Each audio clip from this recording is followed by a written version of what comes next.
guys. Vince Regari, Sydney Morning Herald. I'll ask you both a question. Arnie, can you just give us like a squad update? Is everyone available for selection? I know Jackson's had a bit of a knock at training. Will he be right? And then Harry, to you, what does this game mean for you as an adopted Australian, so to speak? To play against England at Wembley must be massive for you. Well, I think Harry's answer will be long in the mind, so mine will be short. So everyone is fit and everyone's ready. Yeah, just really looking forward to it. I know what I said before when the fixture got released, it was one that all the boys couldn't wait for. And obviously coming into camp early this week and just seeing the energy levels from everyone. And yeah, we're ready for the game, and hopefully it's a good result for us. Some of the boys have good stories about the morning of 2003 when they all watched Australia beat England at Upton Park and then went to school that day, sort of walking on air. Did you watch that game from Scotland? Any memory of it? Were you aware of the Socceroos back then?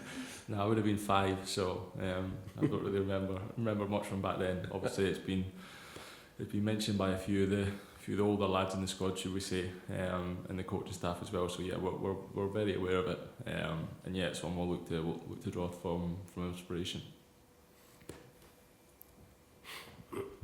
Dan King from the Sun. Arnie, could I ask you about Ange Postecoglou's comments, where he said that even with the success of the Women's World Cup, that he can't see Australian football ever being able to take the big step it needs to take. What your response to that was?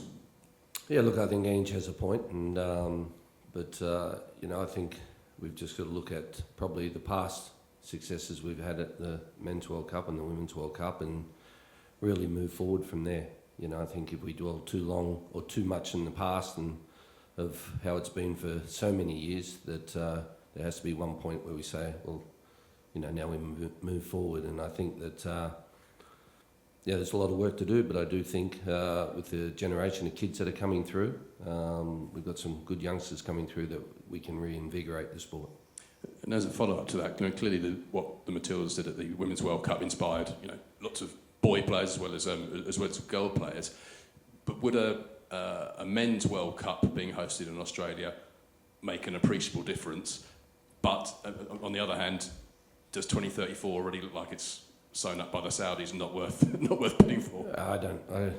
I'm not in the detail of 2034 if that's happening, but I will say that it would help the sport enormously to have a World Cup in Australia, and I think we showed that we're great hosts. But the best part of that would be we wouldn't have to qualify. We'd be directly in. So that would make my job a lot easier if I'm still around. Michael Butler from The Guardian. You had Angie Gus Hiddink to meet the squad. Can you just talk about how that came about and what sort of relationship you have with both of those people? Yeah, look, I've got a special relationship with both. I've known Ange for 40 odd years and played against him, coached against him and worked with him and that's so we've had a great connection for years. And with Gus, he's pretty much a mentor to me and like a brother, father. I've got to be careful what I say because he's not that old, but he's always been a great man to me and a great mentor to me. And I worked under Gus 2006 World Cup as his assistant, and it's just the culture that we bring. I think when you see the Socceroos and the Matildas really bring the nation together, and that's the culture of the national teams. And this isn't my team, this is the nation's team, and the respect that we have for ex-players. We had Mile Jedinak and that at training yesterday.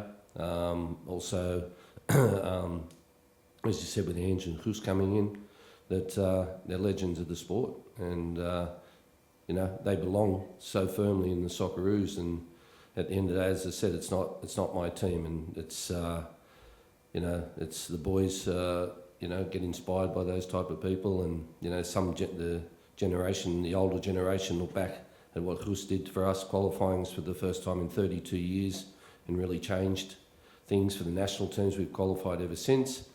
And with Ange, with everything that he's done for Australian football, and and what he's doing for Tottenham now is amazing, and the whole country's proud of him, and it was really a great moment to have him with us. As a follow-up to that, during Andrew's team talk, he said that nothing is given to any Australian footballer, and you have to earn it. And that if you say from Australia, that puts you down a peg or two. What did you make of those comments, and how much of it do you think is sort of mind games? I wasn't listening. He was talking to the players, not the coaches. No, he was just joking. But yeah, but that's probably the way that the sport's been for years. Is we get underestimated. We, you know, as I said, I've said the story here in Britain in 2003. I was assistant coach to Frank Farina, exactly the same thing with Sven Goran Eriksson. It was like, oh, we're only just playing against Australia, we'll play 2 different teams. And if anything, that motivated the players even more, our players, because it was like, oh, they don't respect us to be on the field with us, good, you know, to play a proper game. And that's the Australian mentality. You know, when we've got our backs to the walls and no one gives us a chance, that's when that's when we're at our best. And so, you know, that will only continue, I can imagine, but with a lot of good things happening for the sport at the moment, it's an exciting future.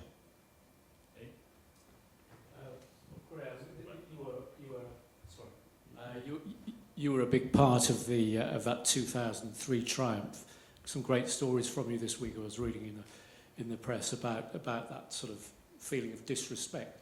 Do you feel it's very different this time for this match? Do you feel that, you know, with all the stuff that Gareth Southgate suggesting, that you are now treated as serious contenders? Yeah, well, 2003 we played at Upton Park. I think that also was a bit of a lack of respect. In 2001 when we played at Wembley. And now 2023, it's now, you know, what we've done at the World Cup. We're ranked number 27 in the world, and obviously England are 5. That the respect is there, and you know, it's a great honour, and we're grateful to the English FA. Really grateful that they thought of us and we come to an agreement to play here. They're a marvellous team, and we're looking forward to playing them tomorrow night. But the most important thing is ourselves and making sure we get our performance right. And it's a great opportunity for these boys to be on a big stage and show all the UK and Europe how good they are, and it can enhance their own careers. So it's going to be an exciting night. As one of life's optimists, do you see a day when football is at the heart and centre of sport in Australia? I'd love to see it, but I don't know if I will. When I say that, you know, there was a great legend of Australian football many, many years ago called Johnny Warren, who said, I told you so. And, you know, nothing's really happened since then either. But, you know, at the end of the day, it is what it is. We have, you know, a sport in Australia, AFL, which is, you know, as Ange said, the Indigenous sport, which is the biggest sport in the country. And at the end of the day, there's a lot of funds, a lot of money put into AFL, but it's only played in one country. And we're playing in a world sport, and we don't get anywhere near the resources or the help that that sport does. And, you know, we see the Prime Minister and the governments, they love coming out to watch, you know, the Matildas and the Socceroos with scarves on, but they must lose them when they go home. So do you want to see more funding for the sport? We don't have a home of football. Whether you can believe that or not, we don't have a home of football. When the Socceroos come to Sydney to train, we have to train on a rugby league field where they remove the posts and put a soccer post up. That's the truth. And as I said, we are the highest participated sport at grassroots. And as I said, we don't have a home of football at all. Where, you know, the last 3 days, where's England been? George's Park. And, you know, they're coming down, so it's a place where it inspires the players, a place where it's a home, a place where you build a culture. And we don't have anything like that. And that, for me, since the World Cup, that was the thing that I said after the World Cup. Hopefully this will make something change, and we'll get government funding and help to inspire the kids' lives and fulfil the kids' dreams, because we've had so many great footballers that have left the country because they've had to earn a living and to fulfil their dreams. And, you know, Harry Kuehl, Mark Viduka, Timmy Cahill, Schwarzer, all these guys. And this generation is going to be the next. Thanks, I'll come back to you. Yeah, he wants to answer a question. You could take that one. I'm running out of energy. Well, don't get too comfortable, Arnie, because I will have one more for you. But Harry, just to give Arnie a break, how much have you been looking forward to this camp, just on the back of what's been a difficult run for you at Leicester? I know you got a run in the Championship, I think for the first time this season the other day, to come back into Socceroos camp, where you know you're valued and you know you'll get a run, must be something that you've been looking forward to, especially for a game of this magnitude. Yeah, it's been an up and down season for me personally. Obviously had a few discussions with the manager, really open and honest in pre-season, and yeah, I've obviously not been playing as much as I'd like, and it's probably a different role for me this season in terms of not going to start every week, but he made it clear to the group that everyone is needed if we're going to have a successful season and be up there and get promoted. Then every member of the squad is needed. So yeah, it's just about being ready when called upon, and I felt like I'd done that obviously with the defeat in the cup, but my first start in the league there on Saturday, I felt like I acquitted myself well, and yeah, that's all I can do is be ready when called upon. Arnie, part of what Ange said to the group yesterday, and I'm sure you've said the same thing and will do, is about seizing the moment at Wembley and not just enjoying being there, but making it a memorable night by winning. How motivated are you and the squad by the sort of possibilities and the lift that it would give the game back home to have another special moment for the Socceroos to hang their hat on? Yeah, look, Vince, it's never been any different with me, and for me, it's from day one I've been in this job. It was always being about the greatest Socceroo team in history, and we've achieved that. But I want more. Otherwise, I wouldn't have stayed on. I would have left. And those type of speeches that Ange made yesterday, it was very similar to what we've been saying for years about doing it for the kids in Australia and the nation and your family and people that are close by, and for the sport, as you said. So we go out there tomorrow night and we approach it any other way. Of course, full house, which is amazing, but we've had we've had a lot of games in big stadiums with big crowds. Like we just played Argentina in China with 70,000, and Mexico in Dallas with 70,000, plus Qatar, and so these boys, and it's a new generation we're bringing through. That we're a very young squad. We've got 12 players with less than 10 caps in this squad. We've got between 11 and 20 caps. We've got 6, and only 5 or 6 older players that are over 20 caps. So it's a bit of a rebuild and regeneration of the squad. And I know one thing is they will run till they drop. The energy will be there, and they'll put in the performance of their lives.